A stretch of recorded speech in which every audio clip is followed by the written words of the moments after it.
Hello बेटा, कैसे हैं आप। आज हम अपनी क्लास 9 के चैप्टर 2 की बात करने वाले हैं, is matter around us pure. अभी तक इस चैप्टर में हमने बात की बेटा कि पदार्थ क्या होते हैं, शुद्ध पदार्थ क्या होते हैं, अशुद्ध पदार्थ क्या होते हैं, तत्व क्या होते हैं, यौगिक क्या होते हैं, समांगी और असमांगी मिश्रण की। अभी तक हमने समांगी और असमांगी मिश्रण पढ़ा था बेटा कि समांगी मिश्रण क्या होते हैं, जो पूरे सोल्यूशन में, जो पूरे विलयन में समान रूप से वितरित हो जाते हैं, वो आपके समांगी मिश्रण होते हैं। मतलब जो पूरे सोल्यूशन में इक्वली डिस्ट्रीब्यूट होते हैं वो समांगी मिश्रण होते हैं। असमांगी मिश्रण वो होते हैं जो पूरे सोल्यूशन में विलयन में समान रूप से वितरित नहीं होते, वो हमारे क्या होते हैं, असमांगी मिश्रण होते हैं। मतलब होमोजीनियस मिक्सचर और हिट्रोजीनियस मिक्सचर की बात की। होमोजीनियस मतलब जो पूरे सोल्यूशन में इक्वली डिस्ट्रीब्यूट होते हैं बेटा, उनको हम होमोजीनियस मिक्सचर कहते हैं। मतलब जो सेम पूरे सोल्यूशन में रहते हैं थ्रू आउट द सोल्यूशन। और हिट्रोजीनियस, हिट्रो का मतलब ही क्या होता है, डिफरेंट, जो जिनकी क्वांटिटी बेटा आपकी पूरे सोल्यूशन में इक्वल नहीं रहती। जैसे रेत और चीनी की हमने बात की थी, और हमने फिर ऑयल और वाटर की हमने बात की थी ना। तो ये हमारे क्या थे, होमोजीनियस मिक्सचर और हिट्रोजीनियस मिक्सचर। आज हम इस चैप्टर में आगे बढ़ने वाले हैं बेटा। अगर अभी तक आपने मेरे चैनल को सब्सक्राइब नहीं किया है तो आप नीचे दिए हुए लिंक पर क्लिक करके मेरे चैनल को सब्सक्राइब कर सकते हैं बच्चे। मेरे चैनल का नाम है बियॉन्ड इमेजिन पॉइंट। चलिए, तो हम आज आगे बात करने वाले हैं अपने मिक्सचर्स की। हमने मिक्सचर्स में अभी तक बात की है बेटा किसकी, दो चीज़ें हमने की थी बेटा। पहला तो हमने होमोजीनियस मिक्सचर देखा था कि होमोजीनियस मिक्सचर क्या होते हैं, ठीक है। उसके बाद हमने बात की थी किसकी, हिट्रोजीनियस मिक्सचर की। किसकी बात की थी बेटा हमने, हिट्रोजीनस मिक्सचर की हमने बात की थी, ठीक है। होमोजीनियस में हमने एग्जाम्पल देख, होमोजीनियस को हम हिंदी में कहते हैं समांगी मिश्रण। क्या कहते हैं, समांगी मिश्रण कहते हैं। ये समांगी मिश्रण होते हैं। और हिट्रोजीनस आपके कैसे होते हैं बेटा, असमांगी मिश्रण होते हैं। क्या होते हैं आपके, असमांगी, जिसको हम असमांगी मिश्रण कहते हैं, ठीक है। तो इनके एग्जाम्पल भी हमने देखे थे। जैसे हमने यहाँ कहा था पानी और चीनी का घोल, पानी और चीनी मतलब शुगर एंड वाटर की एग्जाम्पल लिया हमने। फिर हमने सॉल्ट एंड वाटर मतलब नमक और चीनी, सॉल्ट एंड वाटर, नमक और पानी की हमने बात की थी। असमांगी मिश्रण में हमने सॉइल एंड वाटर की एग्जाम्पल की बात की थी। देन हमने एक और एग्जाम्पल लिया था जिसमें हमने बात की थी किसकी, ऑयल एंड वाटर की, तेल और पानी की हमने बात की थी, ठीक है। तो ये अभी तक हम बात कर चुके हैं। आज हम बात करने वाले कि मिश्रण, हमारे मिश्रण में तीन चीज़ें होती है बेटा, एक सोल्यूट होता है, एक सॉल्वेंट होता है, एक सोल्यूशन होता है। सोल्यूट जिसको हम हिंदी में विलय कहते हैं, सॉल्वेंट जिसको हम विलायक कहते हैं, और सोल्यूशन जिसको हम विलयन कहते हैं। क्या कहते हैं बेटा, विलयन कहते हैं। सोल्यूट, सॉल्वेंट एंड विलयन, सोल्यूशन मतलब विलय, विलायक और विलयन। देखो बेटा, सोल्यूट क्या होता है, पहले हम बात करेंगे सोल्यूट क्या होता है। सोल्यूट जिसको हम हिंदी में कहते हैं विलय, क्या कहते हैं बेटा, विलय। सोल्यूट का मतलब ऐसे पदार्थ जो किसी के अंदर घुल जाते हैं। मीन्स अगर मैं इंग्लिश में कहूँ, द कंपोनेंट ऑफ सोल्यूशन, क्या कहेंगे, the component of solution that has to be mixed in another one, that has to be mixed in the solvent, that has to be mixed into the solvent, जिसको ऐसे पदार्थ मतलब विलयन के वो component जो विलायक के अंदर मिक्स होते हैं। मतलब ऐसे पदार्थ जो विलायक के अंदर मिक्स हो जाते हैं। जैसे पानी के अंदर चीनी मिक्स हो जाती है, तो शुगर मतलब चीनी यहाँ पर हमारा क्या है, सोल्यूट है। चीनी हमारा यहाँ पे क्या है बेटा, सोल्यूट है। दूसरे हमारे पास होते हैं सॉल्वेंट। क्या होते हैं बेटा, सॉल्वेंट, जिसको हम हिंदी में कहते हैं विलायक। मतलब जो इस लायक हैं, देखो नाम से ही क्लियर होना चाहिए, विलायक मतलब जो इस लायक हैं कि वो दूसरे पदार्थों को अपने अंदर घोल लेते हैं, जो दूसरे पदार्थों को अपने अंदर घोल लेते हैं। मतलब द कंपोनेंट ऑफ, अगर मैं इसकी डेफिनेशन लिखूं तो द कंपोनेंट ऑफ सोल्यूशन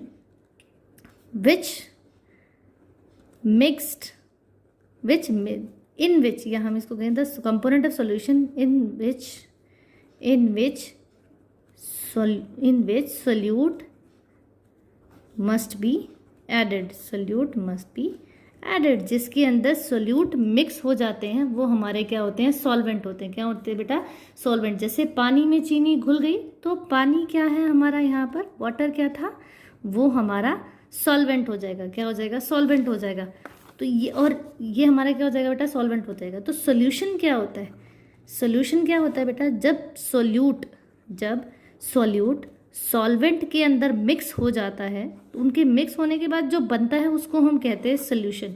क्या कहते हैं बेटा? सोल्यूशन। मतलब जब विलय विलायक के अंदर, जब विलय, क्या कह रहे हैं हम लोग? जब विलय विलय विलायक के अंदर, विलय विलायक के अंदर मिक्स हो जाता है, मिक्स हो जाता है तो उनके मिश्रण को के अंदर मिक्स हो जाता है तो उनके मिश्रण को हम क्या कहते हैं? उनका विलय और विलायक मिक्स होने के बाद क्या बनाते हैं बेटा? विलयन बनाते हैं। मतलब उनका जो मिश्रण तैयार हुआ उसको हम विलयन कहते हैं। क्या कहते हैं? विलयन कहते हैं, विलयन कहते हैं। ठीक है बेटा, तो आज हमने बात की सोल्यूट, सॉल्वेंट और सोल्यूशन की। ठीक है बच्चे, आगे अगर हम लोग बात करें इस चैप्टर में तो हमारे पास नेक्स्ट है तत्व। क्या है बेटा? तत्व। चलिए, तो आज हम तत्व के बारे में बात करेंगे। तत्व हमारे 3 प्रकार के होते हैं बेटा, धातु, अधातु और उपधातु। क्या होते हैं? धातु, अधातु और उपधातु होते हैं। धातु क्या होते हैं बेटा? धातु वो पदार्थ होते हैं जो कठोर होते हैं। कैसे होते हैं बच्चे? कठोर होते हैं, मतलब जिनको आप टच करो तो आपको हार्ड लगे, वो हमारे क्या होते हैं? कठोर होते हैं।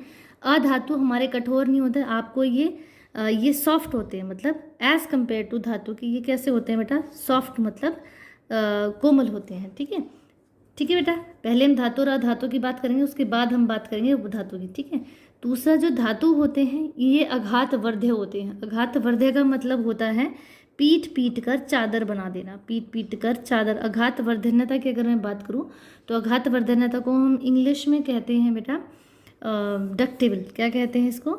डक्टेबल कहते हैं। कि इसकी डक्टेबिलिटी कैसी है? हाई डक्टेबिलिटी है। ये इसको पीट पीट कर हैमर करके आप इसकी चादर, मतलब शीट बना सकते हैं। ठीक है, जबकि अधातुओं के साथ ऐसा नहीं होता। आप लकड़ी के ऊपर अगर आप हथौड़ा चलाएंगे तो वो टूट जाएगी, लेकिन उसकी आप शीट नहीं बना पाएंगे बेटा। जबकि अगर आप लोहे को पीटना शुरू करोगे, लोहे के ऊपर आप हथौड़ा चलाओगे तो आप पीट पीट कर उसकी चादर बना सकते हो। तीसरी प्रॉपर्टी होती है कि ये तन्य होते हैं। कैसे होते हैं बेटा? इनकी तन्यता, मतलब इनकी खींच कर इनको आप तारे बना सकते हो। इसलिए हमारी जितनी भी तारे होती हैं वो किसकी बनी होती है बेटा? वो धातु की बनी होती है, मतलब मेटल्स की बनी होती हैं। ठीक है, तो इनकी खींच कर आप तारे बना सकते हैं, जबकि आप अधातु के साथ ऐसा नहीं कर सकते। आप उसी खींच कर तारे नहीं बना सकते। एक इंपॉर्टेंट बात मैं आपको बताऊँगी बेटा, जो गोल्ड है, सोना जो है, उसकी अगर आप 1 ग्राम सोना लेंगे तो उस 1 ग्राम सोने से आप 2 किलोमीटर लंबी तार बना सकते हैं। बहुत इंपॉर्टेंट बात है कि 1 ग्राम सोने से आप 2 किलोमीटर लंबी तार खींच सकते हैं। ठीक है, तो अघातवर्धन्यता को हम इंग्लिश में कहते हैं डक्टिबिलिटी, तन्यता को हम इंग्लिश में कहते हैं बेटा मेलेबिलिटी। क्या कहते हैं? मैं यहाँ नाम लिख देती हूँ, मेलेबिलिटी कहते हैं। कि ये मेलेबिलिटी इसकी हाईली मेलेबल है। ठीक है, जबकि अधातु हमारे मेलेबल नहीं होते हैं। तीसरी जो नेक्स्ट प्रॉपर्टी है वो है आपकी ऊष्मा। ऊष्मा को हम इंग्लिश में कहते हैं हीट। क्या कहते हैं बेटा? हीट। कि ये अपने अंदर से हीट को गुजरने देते हैं, ऊष्मा को गुजरने देते हैं, इसीलिए इनको सुचालक बोलते हैं। सुचालक मतलब ये गुड कंडक्टर होते हैं। क्या है ये? गुड कंडक्टर होते हैं, मतलब अपने अंदर से ये बिजली को, उसको ऊष्मा को पास होने देते हैं। ऐसे ही ये अपने अंदर से विद्युत को भी पास होने देते हैं, इसलिए ये विद्युत का भी सुचालक होते हैं। विद्युत मतलब इलेक्ट्रिसिटी। विद्युत का मतलब क्या होता है बेटा?